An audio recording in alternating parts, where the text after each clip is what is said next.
তো আসসালামু আলাইকুম গাইস, আপনারা সবাই কেমন আছেন? তো আমি আবারও চলে আসলাম মাই পারফেক্ট হোটেলের নতুন একটা ভিডিও নিয়ে।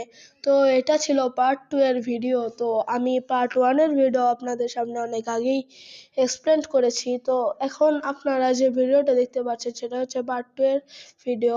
তো আমি এখন ঘরে এখানে অনেক মানুষ থেকেছে, তো আমি এখানে তাদের এগুলো পরিষ্কার করে নিলাম। এখন আমি একটা টাকা জমাতে চাচ্ছি, আরো 54 টাকা লাগবে। আমার একটা ক্লিনার কেনা লাগবে, মানে আমি এত কাজ তো এখানে একসাথে করতে পারবো না। টাকা নিতে হয়, চাবি দিতে হয় লোকজনদের। এই কারণে আমি একটা ক্লিনার কেনার জন্য এই টাকাগুলো, মানে এখানে যেহেতু আমি পরিষ্কার করি অতগুলো আমার চাবি হয়ে যায়, মানে ওইখানে থাকার জন্য জায়গাটা হয়। তো ওই জায়গার জন্য আমি চাবিগুলো ইউজ করি। তো এই ভিডিওর মধ্যে আমার টার্গেটটা হলো এই ক্লিনারটা কিনা। তো আমি চাচ্ছি এই ক্লিনারটা যদি তাড়াতাড়ি কিনতে চাই। দেখেন কারণ যে থাকলো তার জন্য আমার কিছু টাকা হলো, 3 টাকা দেয় মাত্র। তো 3 টাকায় আমার অনেক কিছু হয়ে যায়। তো তারপরে আমি এতগুলো করি। তো আমি এগুলোই করছি, দেখা যাক আমি ক্লিনারটা কিনতে পারি কিনা। ক্লিনার কিনলে আমার যদি টাকা আরো অনেক তাড়াতাড়ি বেড়ে যায়, তাহলে আমার টার্গেট আছে আমি আরো কিছু কিনতে চাই। তো দেখি কি করা যায়, এগুলো পরিষ্কার করে নিচ্ছি।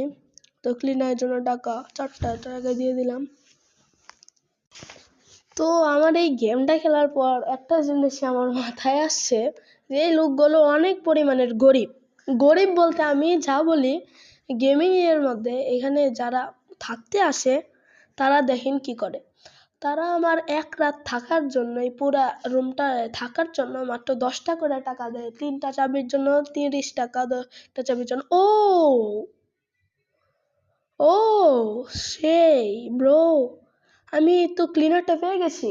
ওকে, তো যেটা বলছিলাম, তো সেটা হলো এক রাত থাকার জন্য বাংলাদেশে হইলেও 1000-এর উপরে লাগে।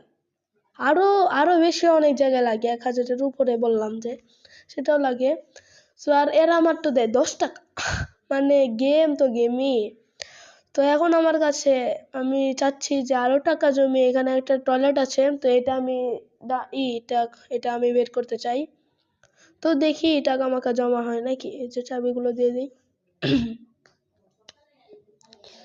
তো আমার যে ক্লিনারটা আছে অনেক স্লো ক্লিনারটা, বুঝছেন? দেখেন কি আস্তে আস্তে হাঁটে। তো এই দেখেন আমার ম্যাপের মধ্যে আমি সব দেখাচ্ছি ভালো করে। তো আমি যেহেতু ছোটখাটো ইউটিউবার, আমার এই ইউটিউবে আমি লাইক চাচ্ছি মাত্র 10টি লাইক হলে আমার খুব যথেষ্ট, তাও 10টি অনেক বেশি। তো আমি চাচ্ছি যে আমি এই হোটেলে কত টাকা জমাবো বা কন্টিনিউ করব, কমেন্টে বলে যান।